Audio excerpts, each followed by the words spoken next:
Cette technique n'est pas la première technique basée sur la physique nucléaire dans Naruto et on en retrouve d'autres dans le manga, mais un peu de contexte. Face à Ishiki, le plus puissant ennemi que Naruto et Sasuke ont jamais affronté, Naruto était dos au mur et en tant qu'Hokage, il est prêt à tout pour protéger le village et le monde entier. C'est pourquoi Kurama propose une chose à Naruto, une dernière et ultime technique qui lui coûtera la vie, le Baryon Mode. Mesdames et messieurs, ici Chage et je vous propose aujourd'hui de découvrir les secrets de cette ultime technique de Naruto. La vidéo sera en deux parties, d'abord l'explication de la technique, puis je vous expliquerai pourquoi c'est totalement logique de parler de fusion nucléaire dans Naruto, même si de prime abord ça paraît complètement barré. Le baryon est une particule subatomique, mais on s'en fout ça. L'important c'est que cette transformation reprend le principe de la fusion nucléaire, à travers la destruction de la matière pour en créer une nouvelle. Avec un atome chauffé si fort que quand tu les lances entre eux, la collision va créer de l'énergie. On voit la nucléarité. Bon, je m'arrête là pour la physique, de toute façon tout le monde n'a pas un doctorat comme Kurama. Et alors que dans l'univers de Naruto, les différents types de chakras sont à chaque fois puisés à un endroit, comme dans la malaxation de l'énergie physique et spirituelle du corps qui donne le chakra normal, ou comme dans le cas du Senjutsu, où l'énergie naturelle est extraite de la nature, alors là, avec le Baryon Mode, c'est la création d'un tout nouvel élément, un tout nouveau chakra encore jamais vu. Mais pour ce faire, la source est le chakra de Naruto et Kyuubi, qui vont se fusionner et créer ce nouvel élément. Sauf que pour chaque création, il y a un coût. Et au fur et à mesure que ce nouveau chakra surpuissant sera créé, Naruto et Kyuubi consumeront leur chakra jusqu'à la mort d'un des deux. Cette nouvelle énergie se consomme malheureusement très vite. Rien que le fait de penser ou même tout mouvement superflu coûtera un bout de vie à l'utilisateur. C'est pourquoi s'il devient assez puissant pour surpasser Ishiki en termes de force et dépasser le niveau de réaction de Sasuke avec son Sharingan, il ne peut pas utiliser d'autres techniques qui lui coûtent trop de chakra comme le Rasengan par exemple.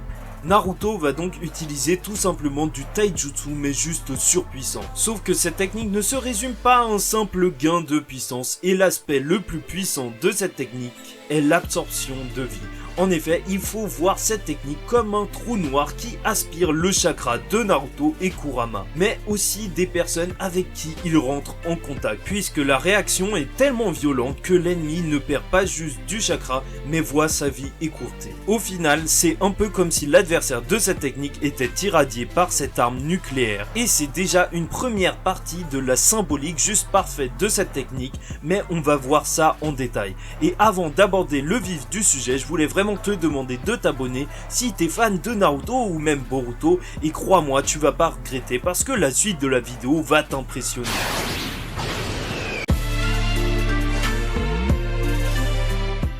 Si on peut se dire que c'est vraiment n'importe quoi de parler de fusion nucléaire, on voit la nucléarité. Pour une technique de Naruto, on a vu à travers le fonctionnement de la technique que ça reprend plusieurs principes de fusion nucléaire et ce n'est pas du tout dénué de sens. Et en plus, comme je le disais en intro, c'est pas la première fois, même si ça a jamais été aussi direct, qu'on parle de nucléarité dans l'univers de Naruto. Et là, je dois te parler d'un truc, la dissuasion nucléaire. Ça te dit quelque chose ? Pendant la Seconde Guerre mondiale, la bombe nucléaire a été inventée et utilisée à Hiroshima par exemple, et a complètement secoué le monde avec une attaque d'une ampleur jamais vue et juste effrayante vu toute la destruction causée. Et depuis, on parle de destruction nucléaire parce que personne ne veut voir ça se reproduire à nouveau, et donc tous les pays possédant cette arme évitent d'en venir à la guerre. Et si je te parle de ça, c'est que Naruto s'inspire de l'histoire de cette arme nucléaire.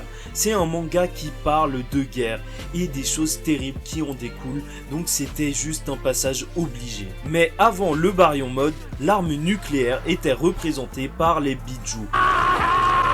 Rappelle-toi, Pain voulait rassembler les Biju pour créer une arme qui pourrait dissuader de toute guerre en un coup par la douleur ressentie par tout le monde en voyant cette destruction. C'est ça la dissuasion nucléaire et c'est ce que Pain voulait. Mais ce n'était même pas le premier puisqu'Hashirama a séparé les Biju au premier Kage de chaque nation, encore une fois pour avoir une arme dissuasive et ainsi empêcher les conflits. Enfin, dans le cas d'Hashirama, c'est plus un cadeau de guerre qu'autre chose en réalité. C'est donc en toute logique que l'ultime forme qu'on peut faire avec un bijou, ce soit ça en réalité en rapport avec la physique nucléaire. En conclusion, c'est donc un simple prolongement des thématiques évoquées dans Naruto. Cette technique de Boruto montre une chose, c'est que c'est la digne suite de Naruto. Et à ceux qui ont été déçus parce que Naruto ne se bat qu'avec du taijutsu, j'espère que cette vidéo vous aura quand même convaincu par la symbolique de cette technique. Mais même si Kishimoto nous avait lâché une autre technique avec encore un nouveau Rasengan ou même une autre forme de Kyuubi énorme, alors qu'on avait déjà eu le Kyuubi à 3 têtes avec 2 Rasen Shuriken, bah je pense juste personnellement que ça aurait fait trop. Et là, Kishimoto, avec cette technique, il revient dans la simplicité d'un simple combat à main nue et renoue avec ce qui est vraiment important, ses thèmes. Et pour moi, c'est pour ça que cette transformation est une véritable réussite. Bon, même si ça reste bizarre que Kyuubi parle de fusion nucléaire alors que ça aurait été peut-être mieux de ne pas être aussi direct et juste d'évoquer la technique sans expliquer ça comme ça parce que c'est pas un docteur en physique. Bon, si tu as apprécié cette vidéo, je te conseille fortement d'aller voir ma vidéo sur 5 scènes de transformation de Naruto parce que dedans je t'explique pourquoi ces scènes sont à chaque fois marquantes et c'est pas la forme de la couleur des cheveux ou une nouvelle queue qui pousse sur Naruto mais bien la scène tout entière et sa symbolique qui fait qu'elle est marquante. Bref, abonne-toi, en tout cas moi je retourne à Konoha. Ah ouais, en vrai j'oubliais, rien que visuellement pour la Bijudama, c'est aussi le principe de la fusion nucléaire qu'on croirait voir. Enfin, je suis le seul à trouver que ça ressemble à des atomes qui fusionnent.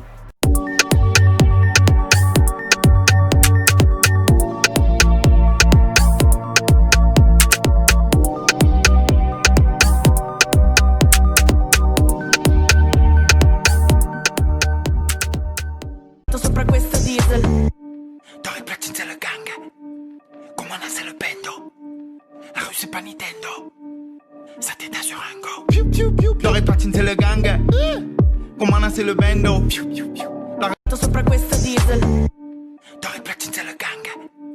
Comment c'est le bendo? La rue c'est pas Nintendo. Ça t'éteint sur un go. T'aurais platiné le gang. Comment c'est le bendo? sopra questo diesel T'aurais platiné le gang. Comment c'est le bendo?